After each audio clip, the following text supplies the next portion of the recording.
दोस्तों अगर आपने कभी किसी इलेक्ट्रीशियन को काम करते हुए देखा होगा तो आपने एक चीज़ जरूर नोटिस की होगी कि जो इलेक्ट्रीशियन होते हैं वो चाहे लाइन चालू हो चाहे लाइन बंद हो, वो क्या करते हैं, जो वायर्स रहते हैं उन दोनों को इस प्रकार से पकड़ते हैं और ऐसे हाथों से ऐड देते हैं,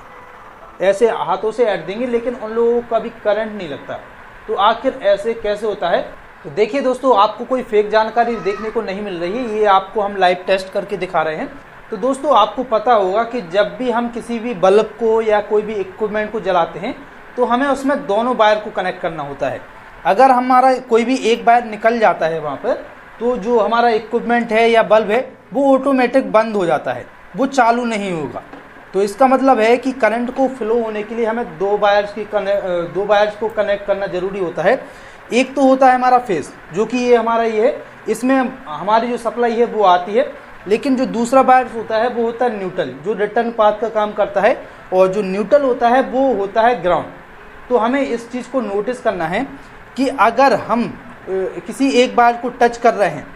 तो हमें करंट नहीं लगेगा। अगर हम दोनों वायर्स को यहाँ पर एक साथ टच कर लेंगे तो हमें यहाँ पर बहुत जोर का शॉक लगेगा। ठीक है, एक चीज़ हो गई। और दूसरी चीज़ है, अगर हम इस वायर को, फेस वायर को अगर टच कर रहे हैं और फेस वायर को टच करते हुए अगर हम ज़मीन के सहारे यहाँ पर ज़मीन से थोड़े से भी टच हो जाएंगे तो हमें यहाँ पर बहुत ज़ोर का शॉक लगेगा, क्योंकि जो न्यूट्रल है वो हमारे द्वारा मिल जाएगा। जैसे हमने यहाँ पर हाथ से टच किया तो जो सप्लाई हमारी पहुँचेगी वो हमारे शरीर से होती हुई, जहाँ पर भी हमने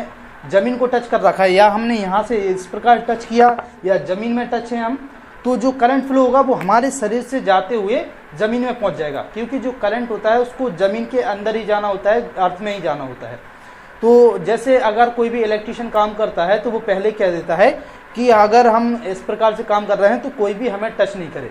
अगर कोई भी व्यक्ति, जैसे हम इस प्रकार से काम कर रहे हैं, इधर इस प्रकार से वायर्स चालू लाइन में वायर्स को ऐंठ रहे हैं, तो जैसे कोई भी व्यक्ति है वो ज़मीन पर खड़ा हुआ है, वो मुझे टच करेगा तो जो करंट है वो मेरे में होते हुए, फ्लो होते हुए उस व्यक्ति के अंदर भी फ्लो होते हुए ज़मीन में चला जाएगा। तो वहाँ पर हम दोनों को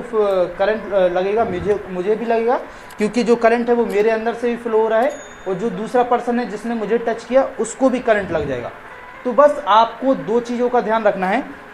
कि जब भी आप कभी भी इस वायर को टच कर रहे हैं तो आपको ध्यान रखना है कि आपको किसी प्रकार से ज़मीन से टच नहीं होना है।